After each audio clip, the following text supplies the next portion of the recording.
Good afternoon, everyone, and welcome to Coffee on the Coast. I'm your host today, Tina Prigge. I am joined by Meredith Gadzinski of Manitowoc Public Library and Tammy O'Connor and Dina Larson from the Lakeshore Seed Collective. We are thinking spring. We are here to talk seeds. Ladies, welcome to Coffee on the Coast. It's so nice to have you here. Thank you, Tina. Nice to be here.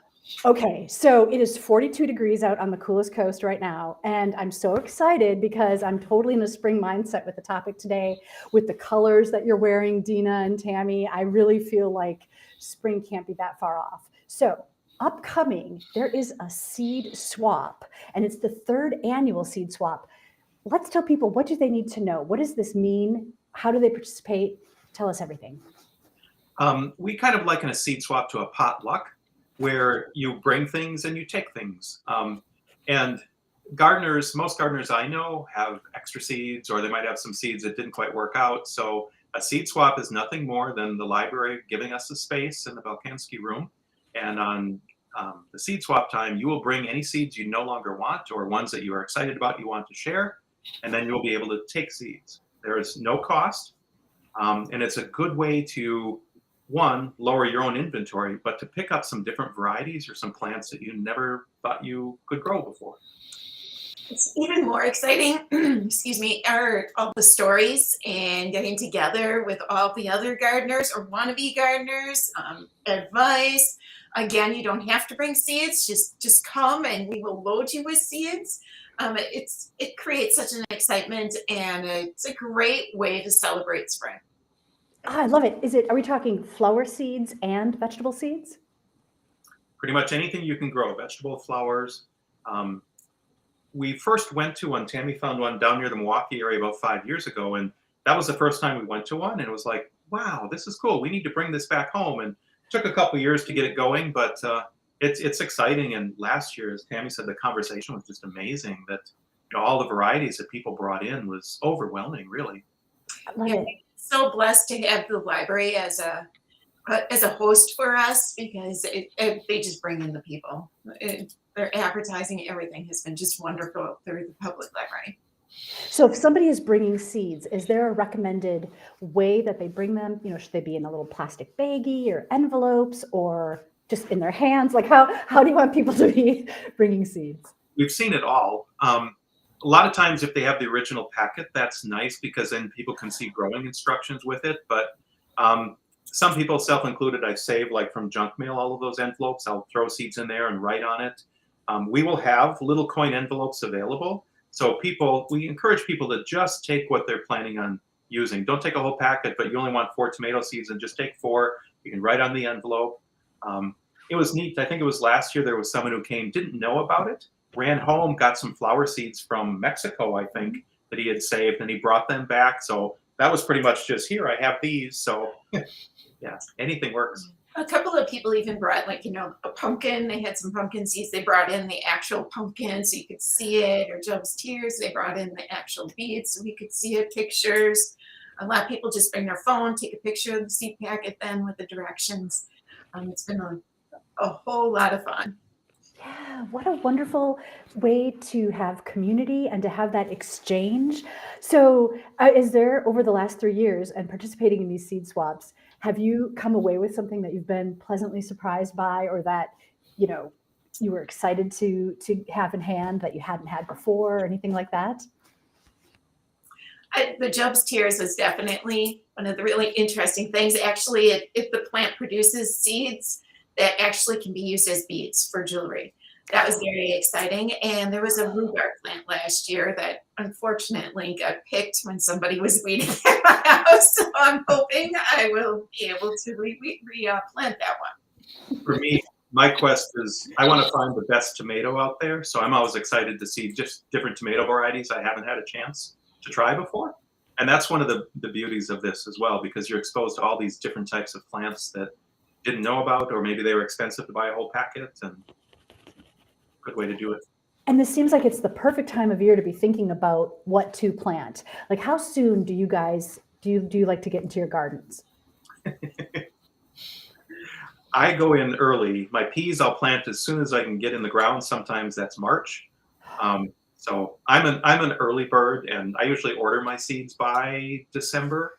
Oh, And I live in Whitelaw, and Whitelaw's a swamp, so usually it's not until the beginning of June until I can get in. But I'm starting in the house much earlier than that. So does that mean in Whitelaw, do you have a longer growing season? And that- Sometimes I grew up about 3 blocks away from Lake Michigan and Two Rivers, so anything is longer than where I grew up. Nice. Meredith, have you participated in the seed swaps at all? I have. I was last year when the seed swap was going on, I was off on medical leave and I completely forgot it was happening. And we were just at the library picking up my holds as a regular patron, and another staff member said hi and said, you should go to the seed swap. And I was like, oh, I didn't bring seeds. And they said, don't worry about it, just go. And I left with vegetable seeds, and I wasn't planning on planting a vegetable garden last year. So I left with seeds that I didn't know what I was going to do with, and I ended up growing them. I started them inside in probably April because it was still pretty chilly at our front porch. My garden did amazing, Tina. Like, I've never had a successful garden like I did last summer. And I believe, and I was amazed at how easy it was to start the vegetables from seed, and it was really great. So I loved it, and it got me inspired to garden, and I'm expanding my garden this year because of my seed swap success. It was really great. That's awesome. It was really nice to make the connections. Tim just messaged that if you have seeds and you wanted to drop them off at the library prior to the actual date of the seed swap, it's completely no. He's asking, is it possible to do that? Is it possible? I thought he was saying it was, but the question, is it possible? that's a really good question, and yes, it is. The event is on Saturday, March 11th from 9 until noon.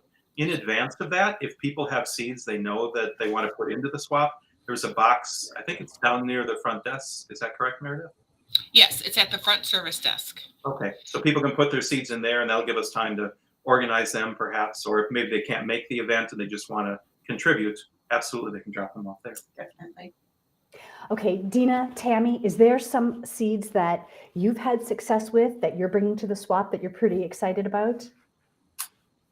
I'm excited about some Brussels sprouts that I grew. In seed saving, they always say you save the best and you eat the rest. I had this Brussels sprout plant, and in order for it to get seeds, it has to go 2 years. And the second year I saved seeds, it was so hardy, it survived the entire winter, and it grew more the following one. And I thought, that's a hardy plant for this environment. So I would like to share that. The variety itself, I think, was like a Long Island Brussels sprout. But the fact that I'm saving seeds that grew in this climate, hopefully over time, they'll retain that. So I'm excited about those. Yeah, that's cool. And several years ago, I found a wonderful sweet pepper at the farmer's market that I grew at home, and I'm looking forward to sharing my seeds with that, as well as a black bean that I can't wait to. So those sound delicious, and it already is making me think about eating them. Are you sharing any recipes to go along with those seeds? What? There are some that are swapped there, and a lot of people tell us how to eat what they bring. So. That's a program idea. So let's tell viewers one more time. So the third annual Lakeshore Area Seed Swap is Saturday, March 11th. It's from 9 a.m. to 12 p.m. It's in the Balkansky Room at the Manitowoc Public Library. No cost to participate. Bring seeds if you'd like to swap, or if you don't have seeds, still come and get some seeds to take home. And of course, a person can come kind of open house style, right? You don't have to be there right at 9 or stay for the whole duration. Right. Correct. We are trying to grow the community of people who enjoy saving seeds. So if people want to get on our email list, we'll just take that information. We like to keep track of the number of people that come, but yeah, just drop in whenever it works.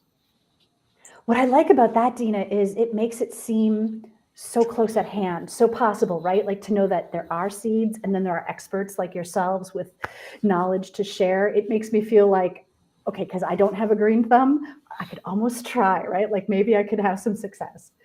We should give a shout out to the Master Gardeners of Manitowoc County. They've been very supportive and have helped with some programming at the library. And I think future ones are probably on the docket as well. So they've been a good resource for us, because wouldn't call myself an expert. No. We're just learning along with everybody else. The Master Gardeners did a seed saving program for the library in the fall, in fall of 2022. It was really great. It was a really great program. And I'm hoping that we can do that one again. And we're hoping to do some gardening programming in the future here. So.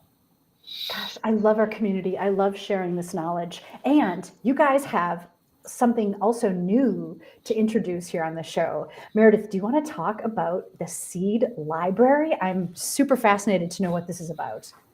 Yes. So the seed library is a collection of open pollinated and heirloom seeds that you can check out. And what I mean by check out is you can go home and you can grow them.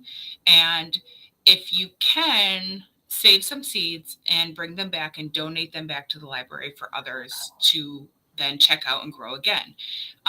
So that's kind of how the seed library works. We are dependent on donations to exist. So if you are a seed saver, first donate to the seed swap. And then if you still have extra seeds, you can donate seeds to the seed library. But our seed library is fairly full. We have over 1,000 seed packets right now in our inventory. And I will have most of the things available on March 11th. I've had some staff donate some seeds that I won't be able to get to because I won't have time.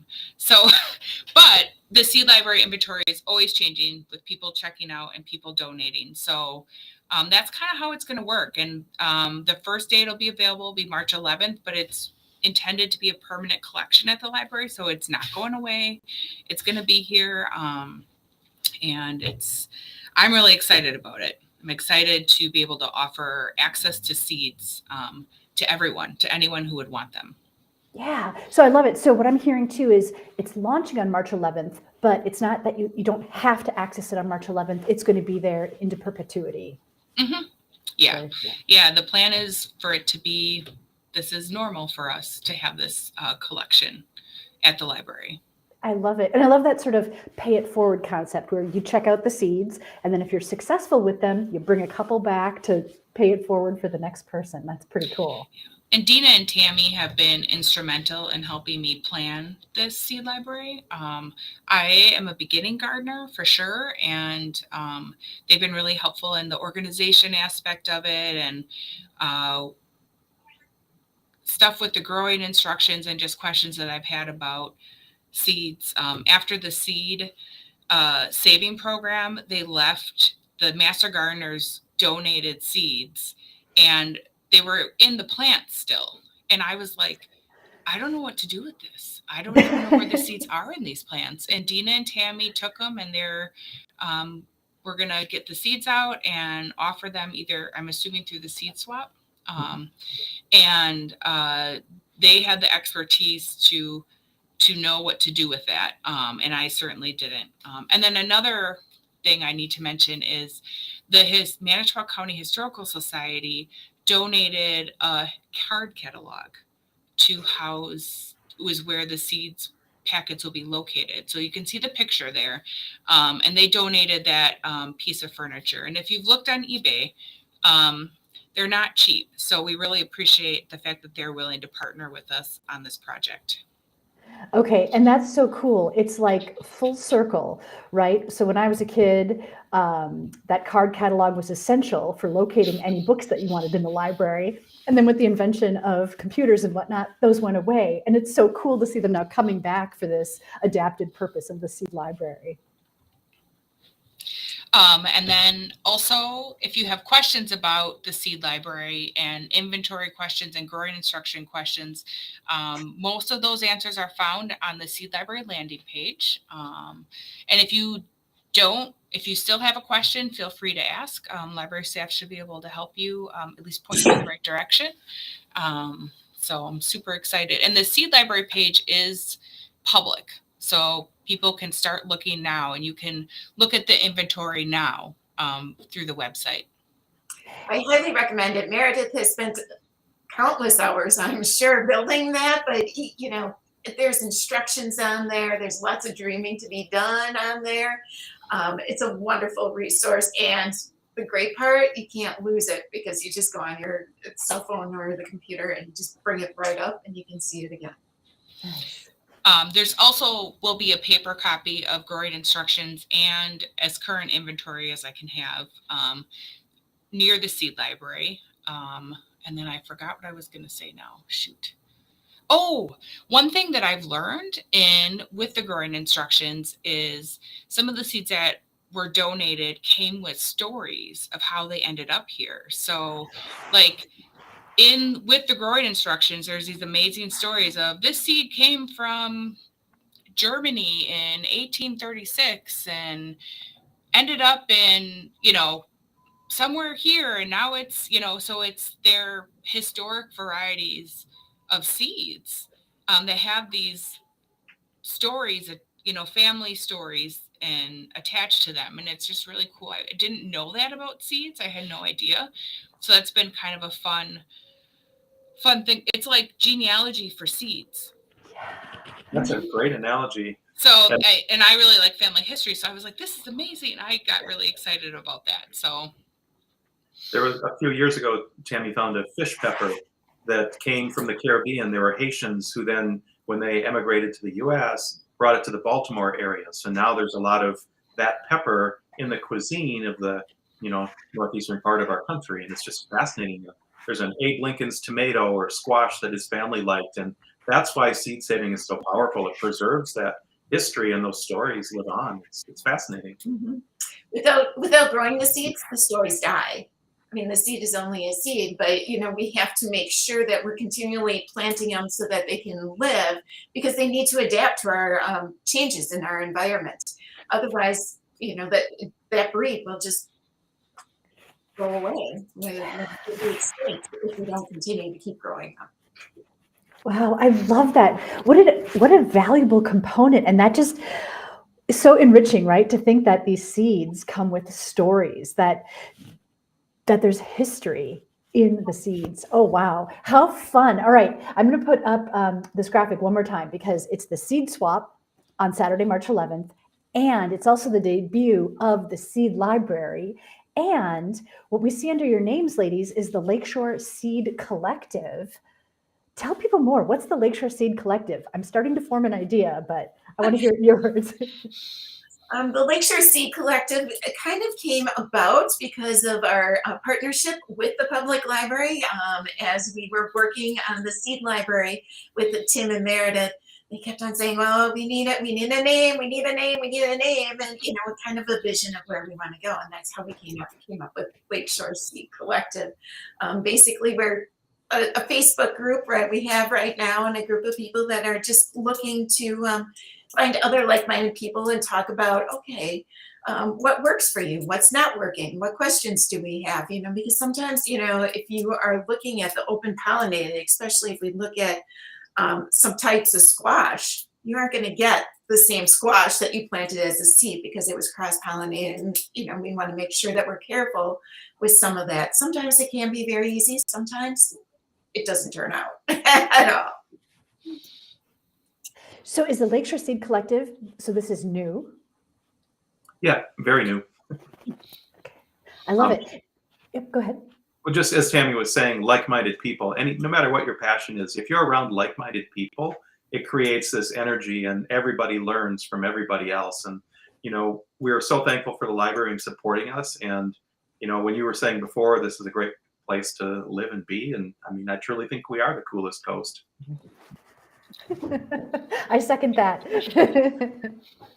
Right. And I love that you have, with the Lakeshore Seed Collective then and this Facebook group, created a resource where people can share ideas and exchange ideas and, share knowledge with one another, because that exchange, that sharing of knowledge and history really just raises everyone up together then, right? Gives everybody a shot at being a better gardener and creating beautiful things in the world. That's our hope. And better food too. Delicious food. So do people share recipes on Lakeshore Seed Collective? I must be hungry. I keep talking about food. But... That's a good idea.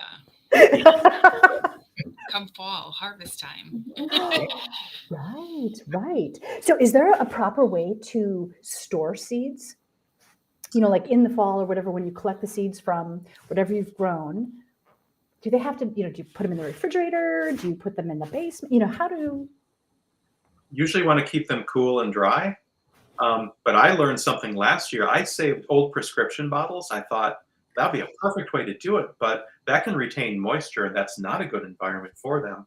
Oh, And there are certain varieties that need to have that winter cycle, so putting them in the refrigerator or in a cold area is necessary. And to be honest, I couldn't tell you what things those are, but generally cool and dry. There are some varieties which will keep for a longer time than others. Carrots are notoriously finicky, where a couple years and most of them don't germinate very well. But you can do a germination test on old seed and just like try and sprout. And then you can see, usually what I'll do is if I think it's their older seed, I'll just plant more of them. So then you'll get the amount that you really want. I don't know, anything to add? No, that sounds about right. If you actually look at the world seed banks, they are in colder places, simply because, it prevents the sprouting. There's no mold or anything else growing on those seeds. So definitely dry. That's for sure. So make sure you take off all the gunk from all the tomato and everything else. I guess there's a scientific word for the gunk, but we all know what I'm talking about. Take that off, store it in a cool, dry place. Paper works, or paper and then inside a plastic. Gotcha. The library does have seed saving books that you can check out or just look at. So if you have questions about specific seeds, I'm sure there's information online as well. I learned a lot from the seed saving program. It was kind of overwhelming. It was a lot of information. But it was really great. But it seems to depend on the seed, like what's needed. I feel like I haven't given seeds their proper due. Do you know what I mean? They're like so tiny, but they contain so much information, and all of this knowledge that you've just shared in this little program today, I'm blown away. And so I'm really thankful to know that the Lakeshore Seed Collective exists, that you're doing this, that there's going to be this seed library. Fantastic additions to our life here. Thank you. Thank you. I really appreciate you all joining us today. You've been watching Coffee on the Coast. We've been talking Seed Swap, Seed Library, and Lakeshore Seed Collective. Our guests today were Meredith Gadzinski of Manitowoc Public Library and Tammy O'Connor and Dina Larson from Lakeshore Seed Collective. Again, join them for the Seed Swap on March 11th at the Manitowoc Public Library. Thank you so much for watching Coffee on the Coast. Thank you. Thank you.